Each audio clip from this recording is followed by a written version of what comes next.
গল্প শুনবা? গল্প শুনবো, গল্প শুনবো, আচ্ছা ঠিক আছে। একটু করে একটা গল্প বলবো। এটা হচ্ছে বিশ্ব সাহিত্যের একজন খ্যাতিমান সাহিত্যিক, যার নাম হচ্ছে রবার্ট লুইস স্টিভেনসন। তোমরা কি রবার্ট লুইস স্টিভেনসনের নাম শুনছো? আমি ছোটবেলায় তার একটা বই পড়ছিলাম, দ্য ট্রেজার আইল্যান্ড। খুবই খুবই সুন্দর একটা বই, আমি যখন স্কুল লাইফে ছিলাম। এত ভালো বই আসলে বলার বাইরে। তার আরেকটা বই পড়ছিলাম, সেটা হচ্ছে doctor Jekyll and mister hide. একটা মানুষের দুইটা সত্তা, হ্যাঁ, একটা মানুষের দুইটা সত্তা, একটা হচ্ছে ভালো আর একটা হচ্ছে খারাপ। ডক্টর জেকিল আর হচ্ছে মিস্টার হাইড, মানে খুবই খুবই ইন্টারেস্টিং বই আর কি। তো এইটা হচ্ছে তোমার এই একটা গল্পটার নাম হচ্ছে দ্য সুইসাইড ক্লাব। নাম শুনে কিছুটা আন্দাজ করতে পারতেছো, একটু রহস্যময় ব্যাপার, যে একটা ক্লাব, যে ক্লাবটার নাম হচ্ছে সুইসাইড ক্লাব। হ্যাঁ, তার মানে কি? আচ্ছা গল্পটা বলি। গল্পটা ওকে, গল্পটা হচ্ছে এরকম যে এক যুবরাজ, তার নাম হচ্ছে ফ্লোরিজেল, হ্যাঁ, আর আর তার একজন বন্ধু আছে, নাম হচ্ছে জেরাল্ডিন। যুবরাজের নাম হচ্ছে ফ্লোরিজেল, আর তার বন্ধু হচ্ছে জেরাল্ডিন। এই দুইজন শহরে, লন্ডন শহরে বিভিন্ন রাস্তায় রাস্তায় ছদ্মবেশে ঘুরে বেড়ায়। তারা একটু বহেমিয়ান টাইপের আর কি। তো ঘুরতে ফিরতে পছন্দ করে, বিভিন্ন জায়গায় যে বিভিন্ন মানুষের সাথে মেশে, বিভিন্ন জায়গায় বিভিন্ন খাবার টেস্ট করে, হ্যাঁ, বিভিন্ন এক্সপিরিয়েন্স তারা নেয়। তো একদিন তারা একটা দোকানে, খাবার দোকানে বসেছিল, হঠাৎ দেখলো যে এক লোক একটা ঝুড়ি ক্যারি করতেছে, আর ঝুড়ির মধ্যে কিছু কেক আছে। মজার ব্যাপার হচ্ছে ওই লোক তার ঝুড়ি থেকে কেক গুলা বিনামূল্যে মানুষের মাঝে বিতরণ করতেছিল, এবং সাথে একটা লিফলেটও দিচ্ছিল। এই লিফলেটের মধ্যে লেখা ছিল, আপনি যদি জীবনের উপর খুবই বিরক্ত হয়ে থাকেন, হ্যাঁ, তাহলে আপনি আজকে রাত এতটার সময় অমুক জায়গায় আসবেন। হ্যাঁ, জীবন যদি আপনার ভালো না লাগে, হ্যাঁ, আপনি যদি এই আর কি, আপনার মধ্যে যদি জীবনের প্রতি খুব হতাশা কাজ করে, ডিপ্রেশন কাজ করে, তাহলে আজকে রাতে আপনি এতটার সময় এখানে থাকবেন। বিনামূল্যে কেক খাওয়াচ্ছে, আবার এরকম একটা নিমন্ত্রণ পত্র দিচ্ছে। এটা দেখে আসলে এই যুবরাজ, হ্যাঁ, যুবরাজ ফ্লোরিজেল এবং তার বন্ধু জেরাল্ডিন খুবই অবাক হলো। তারা হচ্ছে খুবই রহস্য অনুসন্ধানী মানুষ। তো তারা যেটা করলো যে তারা ঠিক ওই টাইমে ওই জায়গায় গেল, যদিও তারা জীবনের প্রতি আসলে এতটা বিরক্ত না, তাদের জীবন অনেক পছন্দ। তো তারা হচ্ছে রহস্য উন্মোচনের জন্য গেল। আসলে মানে কি হয়, যে দেখলো এটা খুবই আলো আঁধারি ঘেরা একটা রহস্যময় ক্লাব। এই ক্লাবে যে মানুষজনগুলো আসে, প্রথমে এইভাবে তাদেরকে ডেকে আনা হয়, তারপর তাদেরকে মেম্বারশিপ অফার করা হয়। মেম্বার হওয়ার শর্ত কি?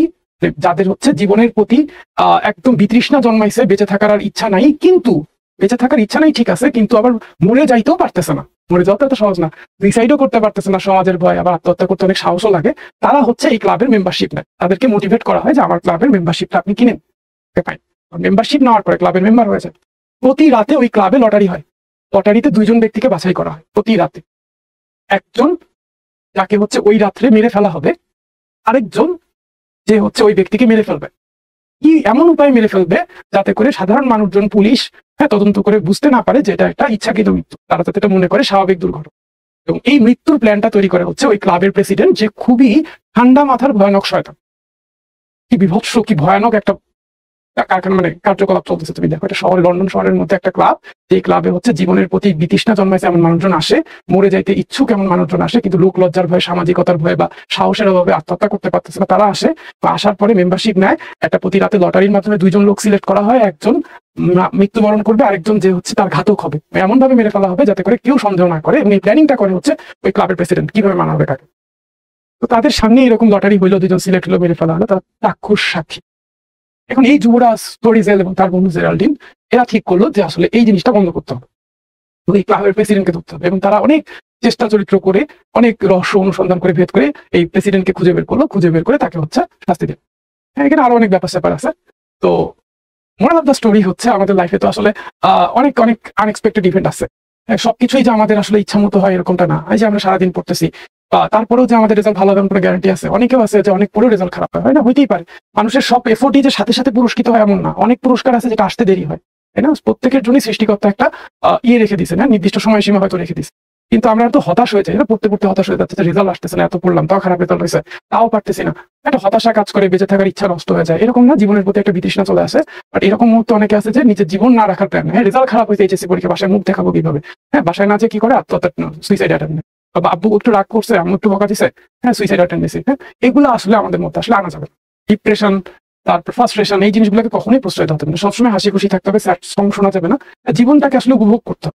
লাইফে আনএক্সপেক্টেড ইভেন্ট ঘটবে। আমি যে ব্রেক দিছি না 15 মিনিট ব্রেক দিয়ে গেছি খাইতে, যেদিকে খাবার নষ্ট হয়ে গেছে। তো এই জন্য কি আমি মানে না খেয়ে আছি, ঠিক আছে, বাট তার মানে তো এই না যে আমি হচ্ছে সবকিছু ভুলে গেছি, যে হ্যাঁ খাইতে পারলাম না, তাহলে ক্লাসটা কিচ্ছু নিব না। আমার কাজটা কিন্তু আমি সুন্দর মতোই করতেছি, ঠিক আছে, আমি একটু পরে খাইলাম, অসুবিধা কি? জীবনে সবকিছুই যে একদম অ্যাজ ইট ইজ হবে এরকমটা না, এক্সপেক্টেড হইতে হবে এরকমটা না। এক্সপেক্টেড হইতে হইলে আমি কি যাইতাম, যে বসে খাইতাম, সুন্দর করে আসতাম, খাওয়াটা নষ্ট হইতো না। এটা আমার এক্সপেকটেশনের বাইরে, আউট অফ মাই এক্সপেকটেশন, যে এত রাত হলে যে খাবার নষ্ট হয়ে যায়, এটা আমার মাথায় ছিল না। বুঝতে পারছো? তো এরকম সবকিছুই লাইফের সবকিছুই আসলে যে আমাদের প্ল্যান মতো হবে এমনটা না। প্ল্যানের বাইরে অনেক আনএক্সপেক্টেড ব্যাপার ঘটে যাবে, যেটাকে আবার রিসিভ করতে জানতে হবে। Okay, so moral of the story হচ্ছে those who value light know how to find light even in darkness. যারা জীবনের মূল্য বোঝে তারা আসলে অন্ধকারের মাঝে আলোটাকে খুঁজে নিতে চায়। ঠিক আছে, তো তোমাদেরকে বলবো অলওয়েজ আমরা হাসি খুশি থাকবো এবং হ্যাপিনেসের যে সুইচটা আছে আমাদের, তোমাদের মনের হ্যাপিনেসের যে সুইচটা আছে সেই সুইচটা আমরা অন করে দিব। হ্যাপিনেস অন, অলওয়েজ হ্যাপিনেসটা অন থাকবে। ঠিক আছে, ওকে। আমাদের সবকিছুর উদ্দেশ্য, এই যে লেখাপড়া, ক্যারিয়ার, ভালো রেজাল্ট, সবকিছুর উদ্দেশ্য হচ্ছে হ্যাপি থাকা। দিন শেষে যদি আমরা হ্যাপি থাকতেই না পারি তাহলে আমার টাকা পয়সা, ক্যারিয়ার সবকিছুই আসলে ব্যর্থ। হ্যাঁ, মূল জিনিস হচ্ছে happiness. Happiness on from today. এ পর্যন্তই 2 দিন ব্যাপী ক্লাসে আজকে বিদায় নিচ্ছি। সবাই ভালো থাকো, শুভরাত্রি।